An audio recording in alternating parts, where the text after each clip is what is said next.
कि हे इंसान, ये मानव जन्म बार बार नहीं मिलेगा। अगर ये जन्म मिल गया तो आप गुरु की भक्ति करना। अगर गुरु की भक्ति जीव करने लगते हैं तब तो जन्म मरण की पीड़ा से छुटकारा मिल जाता है। अगर गुरु की भक्ति जीव न कर पावे तो ये जीवात्मा नरकों 84 से बच नहीं पाती। जन्म मरण की पीड़ा में दुख उठाना पड़ता है। जब जब महापुरुष आए तो महापुरुष हम जीवों को बचाने के लिए निरंतर प्रयास करते रहे, ताकि हम सब लोग इस जन्म मरण के देश से निकलकर अपने सच्चे घर, सच्चे देश चले जाएं, जहाँ किसी प्रकार का दुख तकलीफ नहीं है। लेकिन प्रेमी भाई बहनों, ऐसे देश में हम आप रहते हैं जिस देश में हम लोगों से बराबर कर्म बनता रहता है।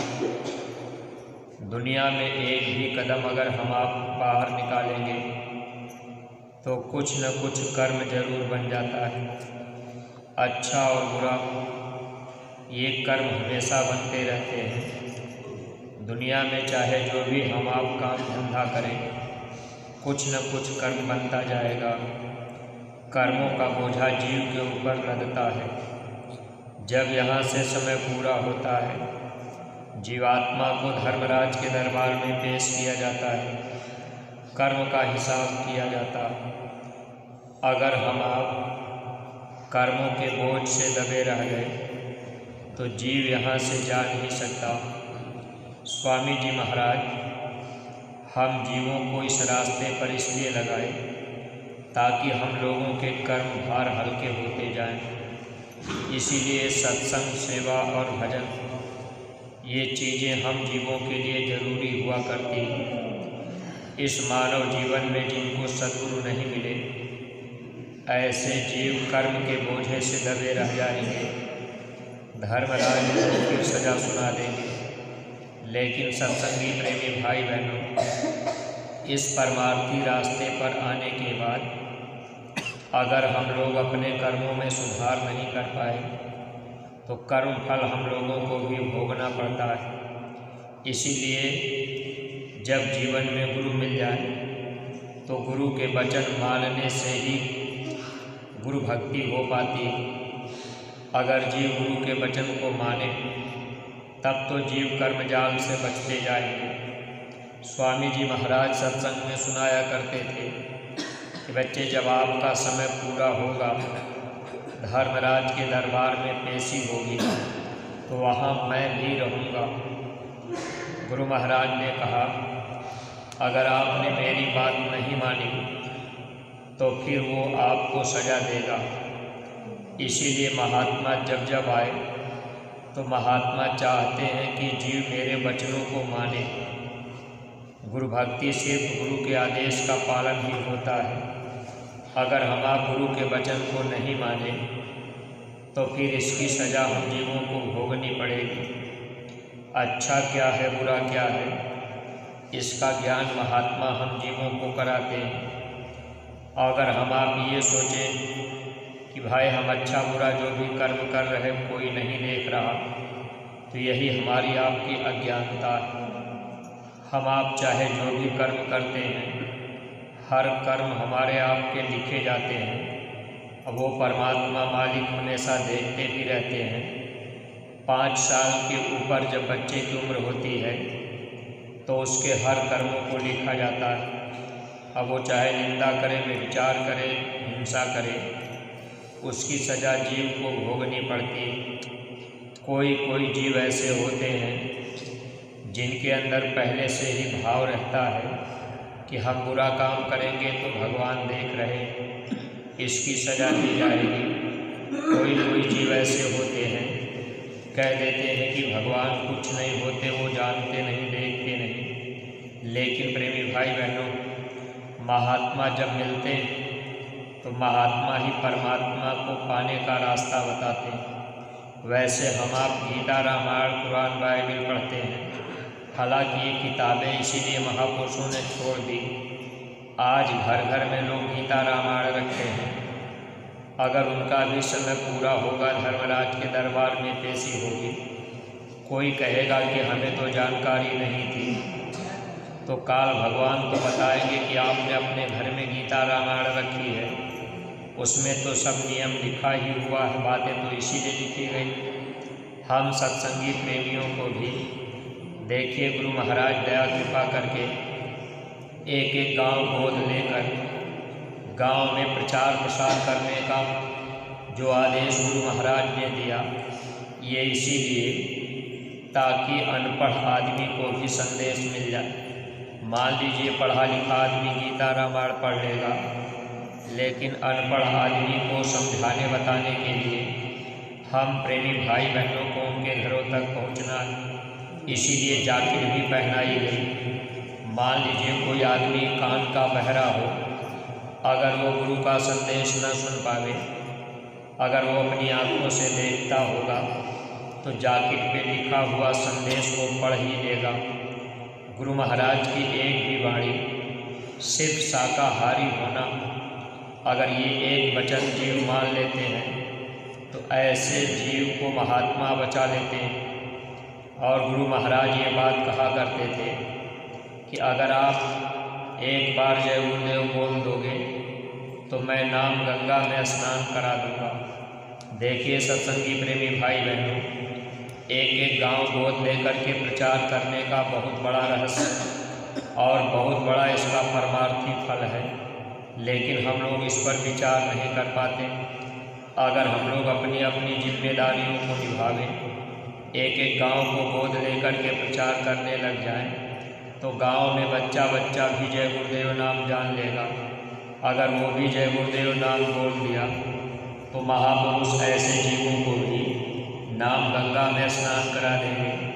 लेकिन अगर हम लोग अपने गुरु महाराज की वचन बाणियों को नहीं मान पाए, गांव गोद नहीं ले पाए, प्रचार प्रसार नहीं कर पाए, तो कर्मों का फल तो भोगना ही पड़ेगा।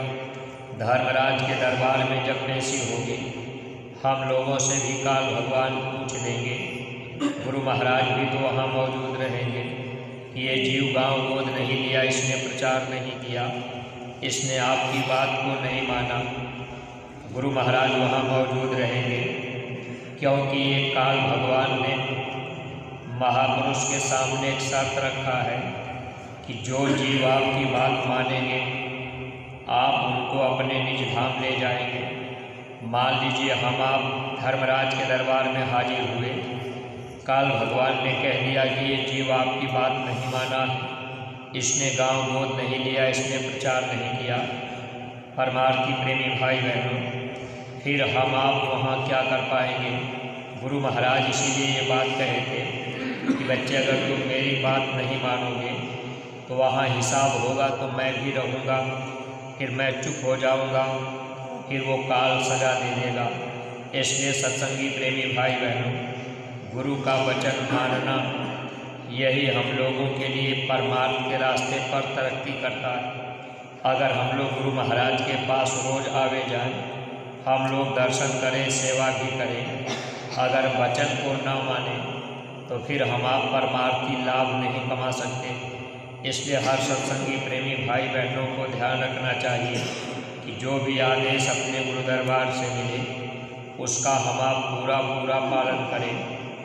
जब ये बात हम आप जान लेंगे कि गुरु हर जगह हाजिर नाजिर होते हैं, धर्मराज के दरबार में हिसाब होगा, कैमरा सबके पीछे लगा हुआ है, अच्छा बुरा जो भी हम आप कर रहे हर कुछ की जानकारी है। लेकिन प्रेमी भाई बहनों, ये मन हम लोगों को भुला देता है, इसीलिए हम आप पाप कर्म भी कर लेते हैं। एक बार एक महात्मा जी के पास दो आदमी गए, यही इच्छा लेकर के गए कि महाराज हमको नाम दान दे दीजिए। जब महात्मा जी ने देखा कि एक जीव तो इसमें नाम पाने का अधिकारी है और एक जीव नाम पाने का अधिकारी नहीं है, दोनों साथ में गए कि हमको नाम दान मिल जाए। उस समय महात्मा जी ने उन दोनों व्यक्तियों से यही कहा था। अब उनको एक बटेर दे दिया। बटेर एक पक्षी का नाम है, जैसे तीतर होती है। उसी तरह से उनको एक पक्षी दे दिए। महात्मा जी ने कहा इसको ले जाओ, जहाँ कोई न देखे वहाँ इसकी गर्दन मुँह में तोड़ देना, यानी इसको मार देना, लेकिन ऐसी जगह मारना जहाँ कोई न देखे। एक व्यक्ति उस बटेर को लिया और थोड़ी ही जाकर के पेड़ के आड़ में होकर तुरंत उसकी गर्दन मड़ोड़ दिया। अब वो वापस आ गया। दूसरा व्यक्ति बटेर लेकर के गया। अब वो एकदम उजाड़ जहाँ कोई नहीं था वहाँ पहुँचा। जब उसकी गर्दन मुड़ेड़ने के लिए सोच रहा तो आज वो बटेर उसकी तरफ देख रही थी। वो व्यक्ति बटेर की तरफ देख रहा, फिर उसने उसकी गर्दन नहीं मुड़ी। वो वापस लौट के आया। उसने कहा महाराज अब पहला वाला तो तुरंत मार दिया पेड़ की आड़ में होकर कि यहाँ कोई नहीं देख रहा, लेकिन दूसरा वाला जब आया महात्मा जी ने कहा कि तुमने इसको मारा नहीं। तो उसने कहा हुजूर आपका हुक्म था कि जहाँ कोई न देखे वहाँ इसकी जान मार देना, गर्दन तोड़ देना। तो हुजूर जब मैं इसकी तरफ देखता था ये मेरी तरफ देख रहा तो वहाँ तो हम दो लोग हो गए। आपने कहा था ऐसी जगह मारना जहाँ कोई न देखे, तीसरे परमात्मा भी देख रहे, इसलिए मैंने इसकी गर्दन नहीं मोड़ी। महात्मा जी ने कहा तुम नाम पाने के अधिकारी हो, और दूसरे को कहा तुम चले जाओ। परमार्थी प्रेमी भाई बहनों, परमात्मा हर जगह हाजिर नाजिर होते हैं, सद्गुरु भी हर जगह हाजिर नाजिर होते हैं। लेकिन देखिए अगर हम लोगों के अंदर ऐसा भय पैदा हो जाए कि सद्गुरु हर जगह हाजिर हैं तो हम लोग भी बुराइयों से, पाप कर्मों से बचने लगेंगे और गुरु आदेश का पालन करने में थोड़ा बहुत मन हम लोगों का लगने लगेगा। लेकिन जब भी हम आप कभी सत्संग में आते हैं, सत्संग के वचनों को थोड़ा बहुत सुनते हैं, फिर हम आप वापस अपने अपने घरों को गए, गुरु महाराज के वचनों को हम आप भूल जाते हैं। देखिए आज ही ऐसे समय में बहुत से सत्संगी प्रेमी भाई बहन गुरु महाराज की वचनबाणियों की तरफ ध्यान नहीं दे पाते। जैसे गांव गोद लेना इस समय मुख्य विषय हम प्रेमियों के लिए है। अगर ये सेवा हम आप नहीं कर पाए तो इसका मतलब ये है कि हम लोग गुरु वचनों से धीरे धीरे गिरते जा रहे हैं। इसलिए सत्संगी प्रेमी भाई बहनों, हर प्रेमी के लिए अनिवार्य है कि एक गांव गोद लें, गांव में प्रचार प्रसार करें, नए लोगों को जोड़ने का प्रयास करें, नए लोगों को गुरु महाराज की बातें बतावें, साथ ही साथ अपने व्यवहारिक जीवन में परिवर्तन लावें। अगर हम लोग अपने व्यवहारिक जीवन में परिवर्तन नहीं लाए, 10 साल से हम आप सत्संगी बने पड़े हैं, जिम्मेदारियां भी दी गई, लेकिन अगर हम आप अपनी अपनी जिम्मेदारियों को सही ढंग से नहीं निभाए, जैसे आज किसी को ब्लॉक की जिम्मेदारी दी गई, किसी को न्याय पंचायत की जिम्मेदारी दी गई, किसी को जिले की जिम्मेदारी दी गई। अब ऐसे जीव जिनको जिम्मेदारी जिस स्तर की दी गई, अगर आप उस स्तर पर पूज्य महाराज जी के आदेश के अनुसार सेवा का काम अगर नहीं कर पा रहे तो आप परमार्थी राह से गिर रहे। अरे कितने जन्मों के बाद सद्गुरु मिले, कितने जन्मों के बाद हम आप मनुष्य शरीर के अधिकारी बने, सेवा करने का, भक्ति करने का मौका मिला। लेकिन अगर आपने ये समझ लिया कि भाई अगर जिले जिले में रजिस्टर गया, ब्लॉकों में रजिस्टर गया, न्याय पंचायतों में गया, अब आप सोचेंगे चलो वो रजिस्टर रखवा देंगे, सादे रजिस्टर पर ही सारी सेवा लेंगे, तो क्या सद्गुरु से आप छिपा लेंगे? वो तो प्रेमी भाई बहनों, धर्मराज के दरबार में जिस दिन पेशी होगी उस दिन जीव की हालत क्या होती है। यहाँ तो संगी दोस्त यार मित्र जाति बिरादरी के लोग मिल गए, मन के अंदर किसी तरह का अहंकार आ गया। अब हम आप उसी में फूले पड़े कि चलो हमको कौन जानता है, कौन देख रहा, हम तो ऐसा ही करते रहेंगे। लेकिन उस मालिक से कुछ भी छिपा नहीं रहता।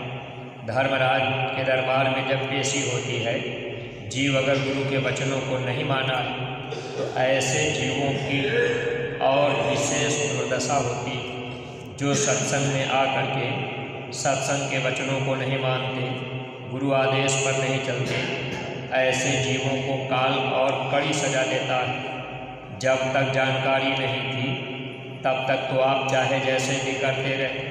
अब जैसे न्याय पंचायत के जिम्मेदारों को जिम्मेदारी दी गई कि आप सेवाओं को इसी रजिस्टर में लिखेंगे जो मथुरा की सेवा होगी।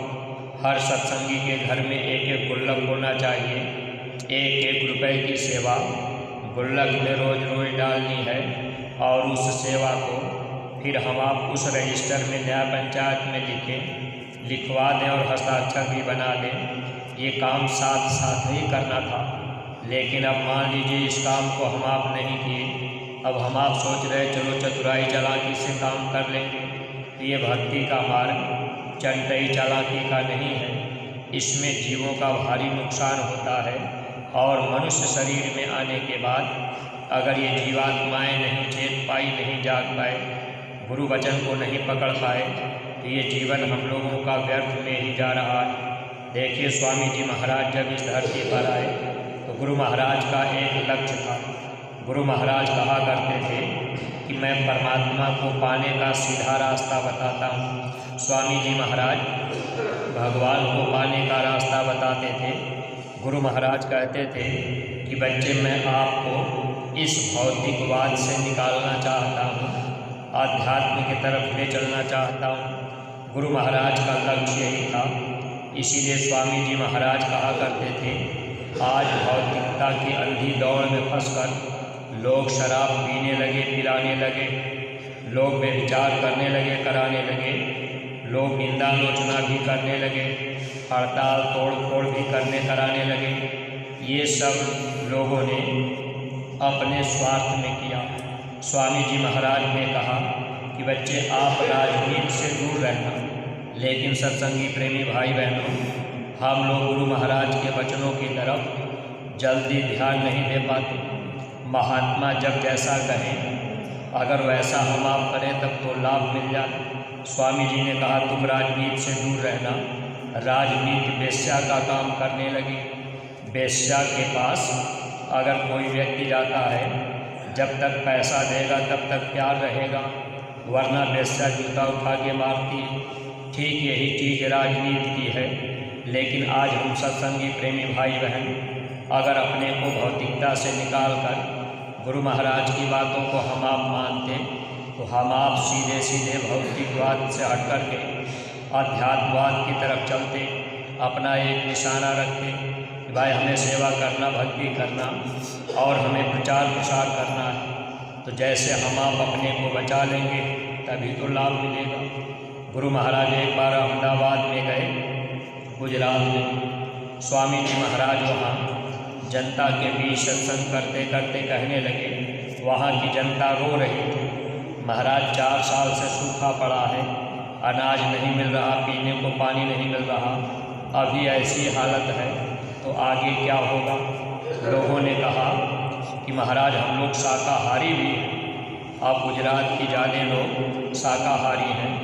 स्वामी जी महाराज से लोग रो रहे कि महाराज हम लोग शाकाहारी हैं, फिर हमारे ऊपर ऐसे कर्म, ऐसी सज़ा हमको क्यों मिल रही, कुदरत हमसे नाराज़ क्यों। तब स्वामी जी महाराज ने कहा कि ठीक है आप भले शाकाहारी हैं, लेकिन जिनको आपने MP MLA बनाया वे लोग कितने जीवों को मार काट रहे, कितनी शराब पी रहे, कितना वे विचार कर रहे।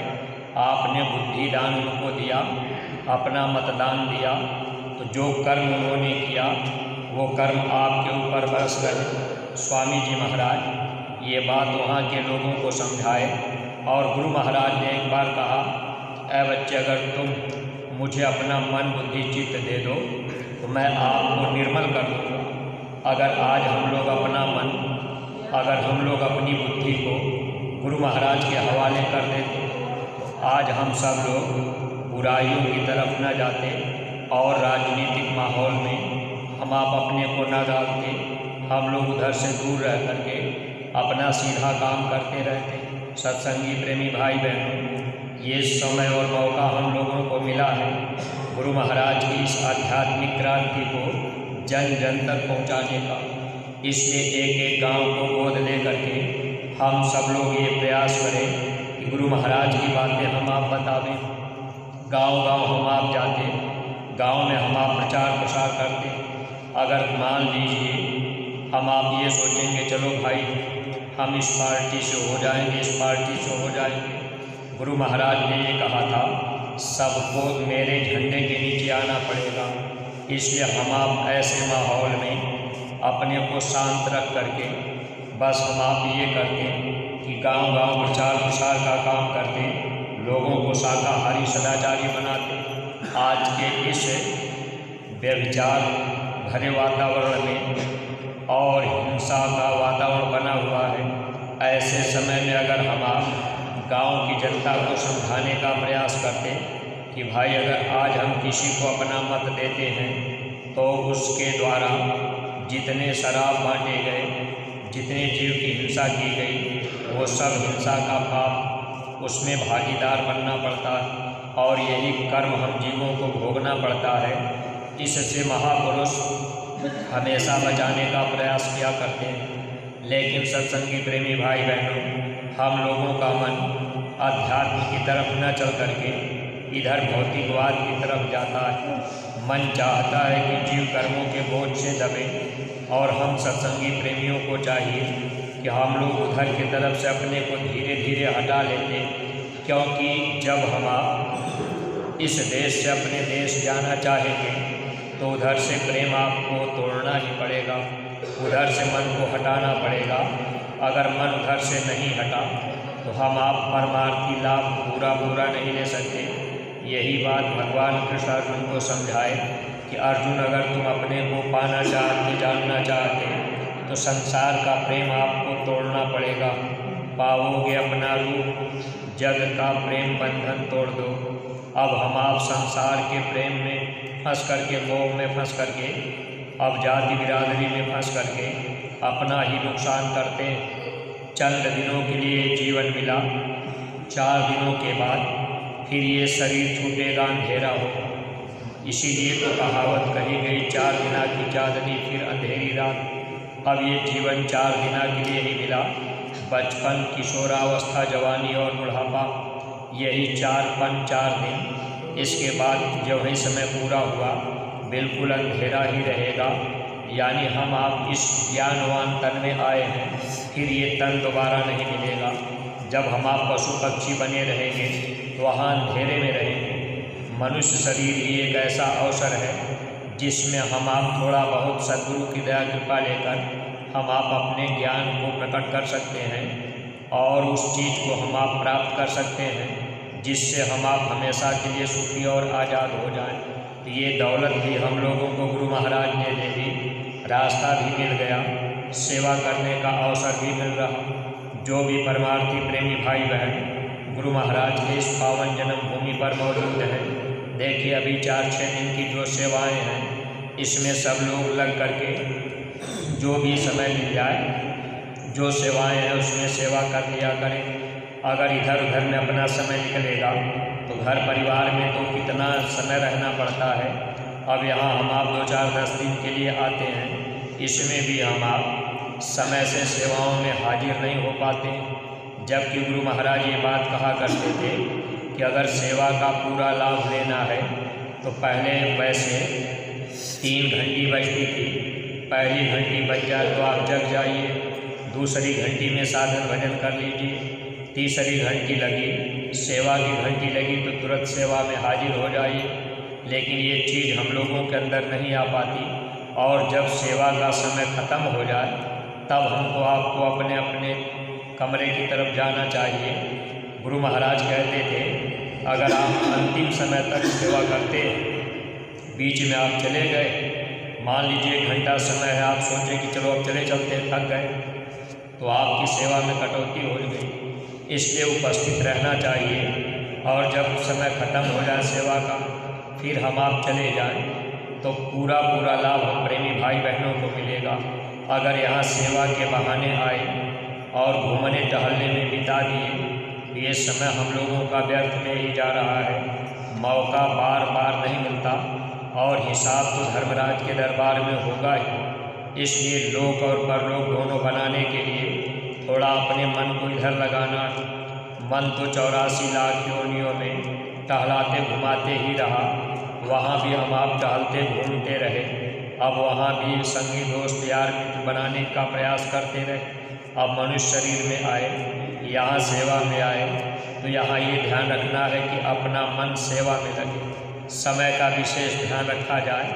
अगर सेवा हम आप एक बंदिश में रह के करेंगे, जैसे आपको बता दिया गया कि आपकी सेवा यहाँ, अगर आप वही करेंगे तब आपका मन थोड़ा बहुत मरेगा। अब आप थोड़ा सा किए, फिर उठ करके आप चले गए वहाँ। अब वहाँ भी कोई जिम्मेदार ध्यान नहीं दिए, फिर आप टहल रहे, घूम रहे। अब आप सोच रहे भाई कोई बोल नहीं रहा। आखिर ये कोई ऐसा काम तो है नहीं कि भाई आपको बार बार कहा जाए। बार बार कहा जाएगा तब भी अच्छा नहीं लगेगा। इसलिए हमें आपको खुद चेतना चाहिए, समझना चाहिए, जानना चाहिए कि हम किस उद्देश्य से यहाँ आए।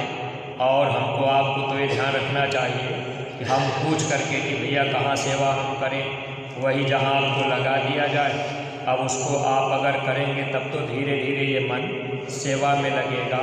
नहीं तो मन ने कितनी बार हम लोगों को इधर उधर भटकाया। अब की बार भी अगर भटक गए तो जीवन धोखे में निकला जा रहा। इसलिए सत्संगी प्रेमी भाई बहनों, मौका जो मिला है 2-4 दिन और सेवा का, इसका हम आप पूरा लाभ उठावें। इन्हीं शब्दों के साथ में हम अपनी वाणी को विराम दे रहे। कोई बात अटपटी लगी है तो आप क्षमा कीजिएगा। सब लोग सामूहिक रूप से आरती प्रार्थना करेंगे। जय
जय गुरुदेव नाम इसका, प्रभु का पावन नाम। बाबा जय गुरुदेव जी महाराज का कहना है, गुरुदेव जी